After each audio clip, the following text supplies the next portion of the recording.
Hello, it is August 22nd, 2011, and here's your Valve News.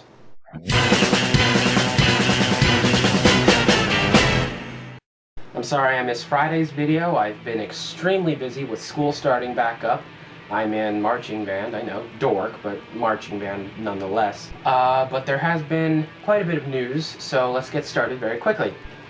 As you may know, Gamescom 2011 was this last week, and it is a big game conference in Germany, in case you didn't know. And Valve was present, unlike E3, and they did have quite a bit of news to tell their fans, although only a tiny, tiny sliver of it involves the next Half-Life game. And that is, two protesters showed up with cardboard signs asking about news of Episode 3. Mr. Newell just loved the dedication of his fans, and he offered to take those two fans to have a tour of the Valve HQ, give them some coffee and some cookies.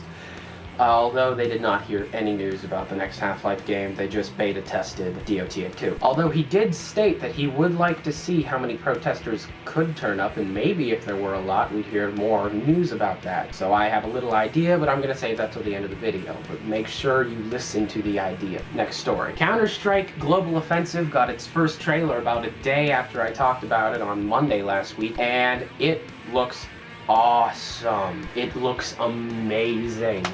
Although it takes place at dusk, and it does not follow the Valve way of using in-game footage to make game trailers. If this was in-game footage, then they would not be using the Source engine, they would be using the next generation engine, and it has been confirmed that Counter-Strike Global Offensive is running off the Source engine. I would have you watch the trailer, but trying to keep time going here, so check the trailer down in the description. Global Offensive also got its Steam page put up, and it only has the logo, and it's a CSGO type logo with a sniper in the middle of it, and it gives a little bit of information about the game, and the only real new information is not in this. It just pretty much generalizes the history of the Counter-Strike series and then tells a little about the developers working on it. Now this is two developers working on this game. It is not just Valve, it is another developer called Hidden Path Entertainment, and it will be different platforms, so this is a console game as well.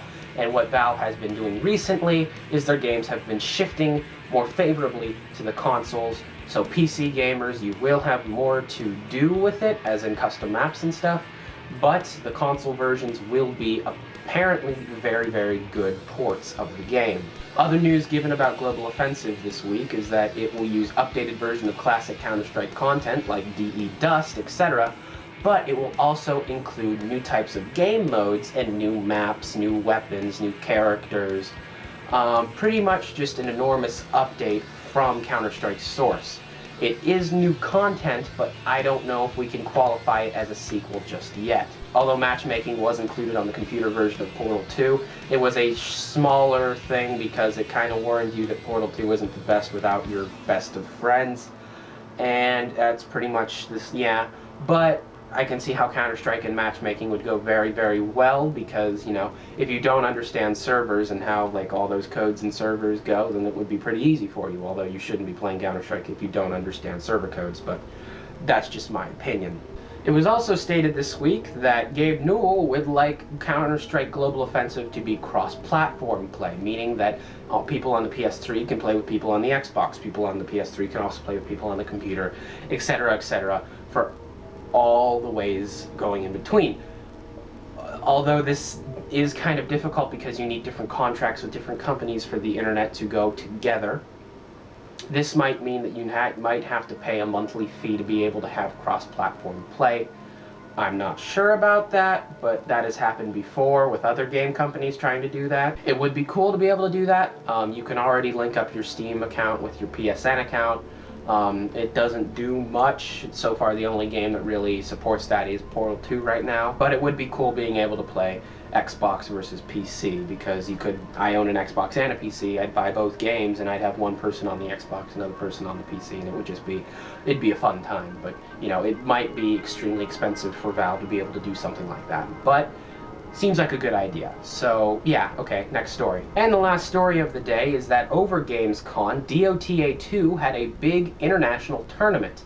People all over the world came to battle for a $1 million prize for whoever won the tournament. You were able to watch it live, and you got to see the inner workings of DOTA 2. It's a very, very nice looking game, and it spanned all the way through the entire Gamescom. It had finished at the end of Gamescom, and a Ukrainian team named Navi, named after the Avatar character, won with the $1 million prize intact, and that is awesome. Go Navi, good for you. It was also stated that Valve is shooting for a 2012 release date, so my prediction with the autumn release date that John Patrick Laurie said with the Imperious Windmills was completely wrong. But, you know, you don't want to argue with the sniper. He'll snipe you. Okay, about that little idea I had to try and get Episode 3 news, this is what I came up with. Gabe Newell stated that he wanted to have as many protesters as he could to try and get some Episode 3 news, so why don't we give him those protesters? I'm not saying we go rally outside of Valve HQ, I'm just saying we make an enormous amount of videos and send them in around at the same time. Okay, here's your challenge. You need to be able to make a video stating why you want to see Episode 3 in a positive manner. You need to have this video finished by next Monday, posted as a video response to this video. You need to also try and have a cardboard sign, like in this picture, trying to have some kind of clever saying about Valve and Episode 3 in general. Although, it's Half-Life 2, Episode 3, Left 4 Dead is already taken, so you don't want to do something like that because it's already been done. I will explain more about this idea in my Wednesday and Friday video in a little voiceover like I'm doing now at the end of the video to try and give you a little bit more information of what we will do. Try and get your videos in as soon as possible. Go ahead and give that subscribe button up there a little bit of love and like, favorite, comment, and all that kind of stuff, because that really helps me out.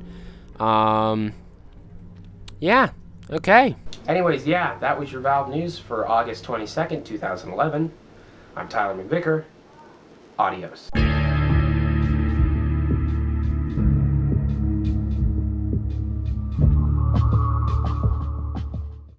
A hot pocket for 20 cents is a steal any day of the week.